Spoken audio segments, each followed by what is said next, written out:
Coucou tout le monde, bienvenue sur ma chaîne YouTube. J'espère que vous allez tous très bien et que vous êtes très bien posés parce que l'affaire dont nous allons parler aujourd'hui est l'une des affaires les plus choquantes que j'ai entendues de toute ma vie. En fait, c'est une affaire américaine, celle de George Stinney. Et bon, je vous ai dit que je vais parler un peu plus d'affaires françaises, hein, mais cette affaire est tellement choquante et je vous ai dit, les États-Unis, franchement, ce sont les champions pour tout ce qui est bavure policière et surtout erreur judiciaire. Donc voilà, j'espère que vous n'êtes pas trop sensible et si cette vidéo vous intéresse, je vous laisse avec la suite.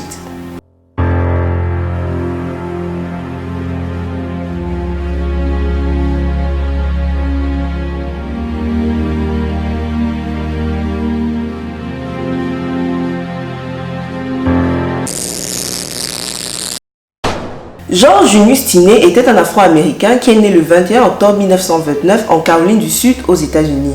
Alors tout se passe dans la petite ville d'Alcolu, hein, qui est vraiment une toute petite ville qui est située en Caroline du Sud à peu près 80 km de Columbia.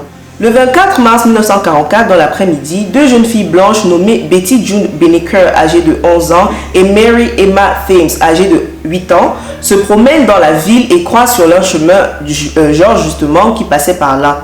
Et c'est là que va commencer tout son périple.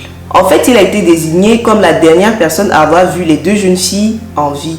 Quelques heures passent et on n'a toujours aucune nouvelle des deux jeunes filles. Et comme je vous ai dit, nous sommes dans une petite ville et ce genre de disparition, généralement, ça s'ébruite assez rapidement, surtout quand c'est une disparition d'enfants. Du coup, tout le monde se démerde un peu de son côté pour pouvoir trouver les deux filles.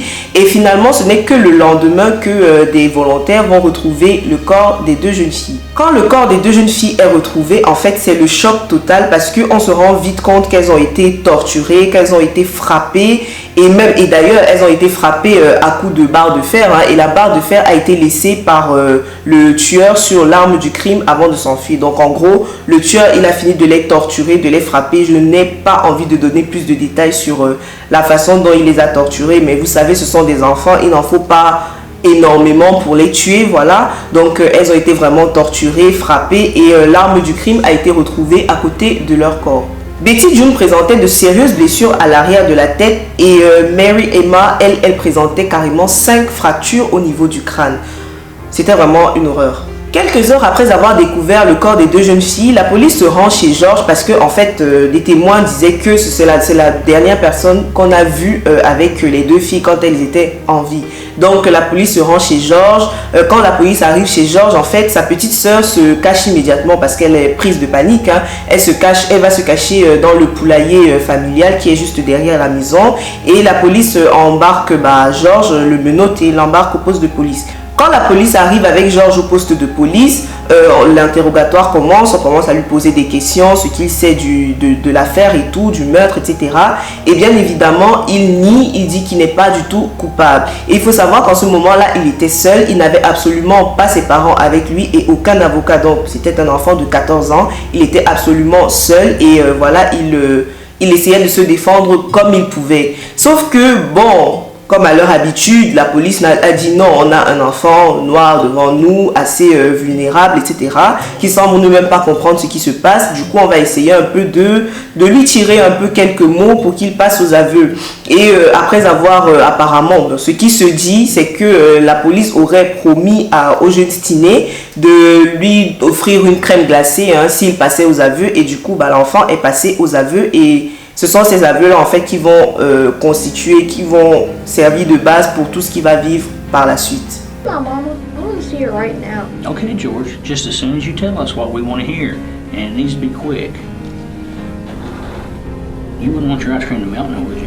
Après être passé aux aveux, George passe 81 jours en prison et plus précisément en isolement sans droit de visite parce qu'en fait il est accusé d'homicide avec préméditation et du coup il reste en prison en attendant son procès. Le jour du procès, si on peut me appeler ça un procès parce que c'était vraiment une mascarade, histoire juste de se débarrasser une bonne fois pour toutes de l'histoire, hein. Nous sommes donc le 24 avril 1944 et il est 12h30 quand le procès débute. Le jury était entièrement composé de personnes blanches. Les parents de George n'ont pas du tout eu le droit d'assister au procès et même les témoins qui pouvaient fournir à George un alibi en disant que en fait George était avec eux au moment des faits n'avaient pas non plus le droit de témoigner. Donc George était en fait abandonné à lui-même.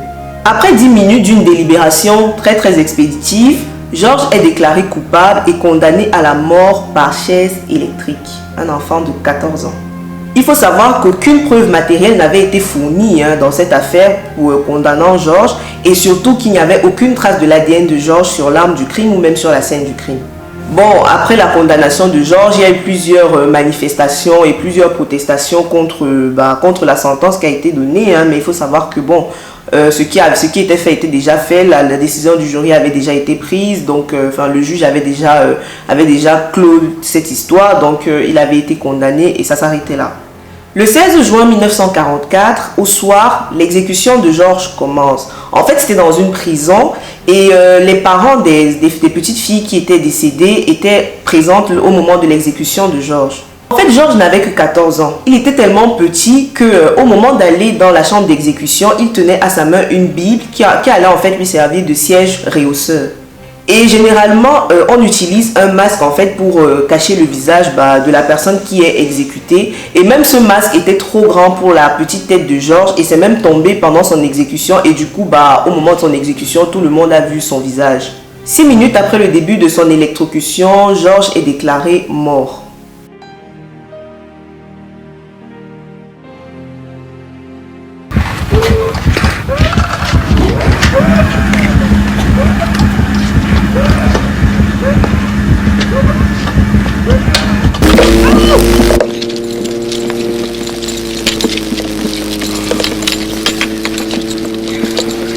Please, can we go?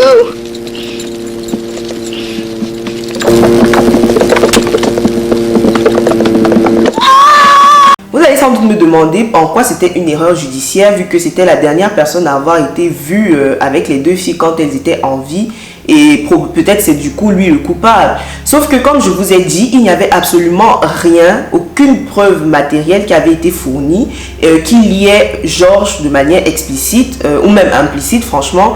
Il n'y avait vraiment aucune preuve qu'il y ait Georges au crime. Il n'y avait aucune trace de son ADN sur la scène du crime et sur l'arme du crime qui avait été retrouvée à côté des deux corps des filles.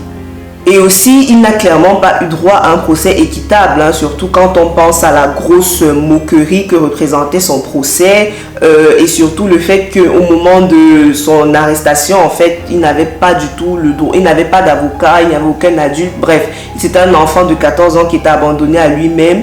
Et du coup, le procès, c'était vraiment une grosse arnaque en fait, c'était vraiment l'arnaque du siècle, du millénaire même. 70 ans plus tard, soit en 2014, l'affaire est réexaminée et toutes les anomalies qui étaient liées à cette histoire ont été remises en cause. Enfin, j'ai envie de dire, enfin. Que ce soit la façon dont les policiers ont obtenu les aveux de Georges, l'interrogatoire qui s'est déroulé sur un enfant de 14 ans sans la présence d'aucun autre adulte, vraiment c'était un tête-à-tête entre la police et l'enfant, donc forcément des aveux allaient forcément jaillir de nulle part, que ce soit l'absence de preuves vraiment concrètes liant Georges au crime, que ce soit le déroulement très douteux du procès. Bref, tout a été remis en cause dans cette histoire et finalement la juge Mullen de Caroline du Sud a annulé le jugement qui avait été prononcé 70 ans plus tôt contre Georges et du coup l'a innocenté. J'ai envie de dire, bon, 70 ans plus tard, l'enfant est décédé depuis... ok, il vaut mieux tard que jamais, peut-être, mais j'ai envie de dire enfin, quoi. Enfin, c'était quand même un peu évident, même à ce moment-là. Mais il faut savoir qu'en Caroline du Sud, franchement, et vraiment précisément en Caroline du Sud, le racisme était vraiment ancré, en fait. Ça faisait que, on a vu un enfant noir...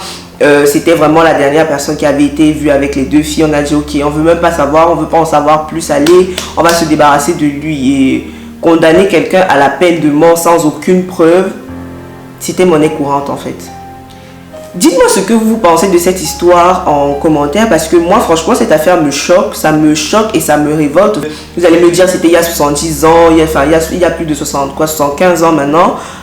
Peut-être c'était il y a 75 ans aujourd'hui, mais ce sont des choses qui continuent à être vécues, qui continuent à être des histoires qui à partir du moment où un jeune noir était au mauvais endroit au mauvais moment, il est coupable, du coup ce sont des choses qui continuent qui continue d'exister, quoi. Et c'est vraiment révoltant de savoir que on ait pu profiter autant de la fragilité d'un enfant, au point même d'expulser carrément ses parents de la ville, hein. Franchement, c'était vraiment, à ce moment-là, c'est vrai que le racisme était encore vraiment très très présent, mais ce sont des choses qui continuent d'exister et ce n'est pas normal, ce n'est vraiment pas normal, et c'est vraiment choquant, un enfant de 14 ans comme ça qui est arraché à la vie pour rien en fait, finalement, pour rien. Je sais même pas quoi dire de plus. Franchement, vous dites-moi ce que vous en pensez en commentaire, et bien évidemment dans le plus grand respect, hein, parce que déjà on parle d'un enfant. Ensuite, que ce soit vraiment du respect, que ce soit envers les petites filles qui sont décédées, parce que elles aussi, elles ne méritaient pas ça, et jusqu'aujourd'hui leur tueur n'est pas connu, hein. On ne sait pas qui est coupable de ça. Peut-être c'est quelqu'un qui a fait d'autres victimes et du coup c'est un pauvre enfant qui a payé pour lui, hein. Donc voilà, franchement c'est vraiment important de savoir que le système, en fait, le système carcéral et le système judiciaire en gros aux États-Unis, il est fait comme ça, hein, il est fait de cette façon, même si maintenant ça commence un peu à voilà, il y a de plus en plus de revendications, de plus en plus les gens se rendent un peu plus compte, en fait, il y a de plus en plus d'éveil des consciences. C'est important quand même de savoir que ce sont des choses qui existent. Et en fait, moi je raconte cette histoire, enfin les histoires que je raconte, le but de les raconter, c'est juste pour ne pas que ce soit enterré, en fait, en mode ça a existé un jour, ok, on oublie, c'est passé. Non, ce n'est pas passé, parce que ce sont des choses qui perdurent dans le temps. Donc j'espère que cette vidéo vous a appris quelque chose, j'espère que vous avez appris un peu plus sur cette affaire. Si vous avez beaucoup d'autres détails que peut-être que j'ai omis de mentionner dans la vidéo, n'hésitez pas à me les donner, que ce soit dans les commentaires ou alors sur mes autres réseaux sociaux. Et voilà, prenez soin de vous, on se retrouve bientôt pour une nouvelle vidéo. Bisous.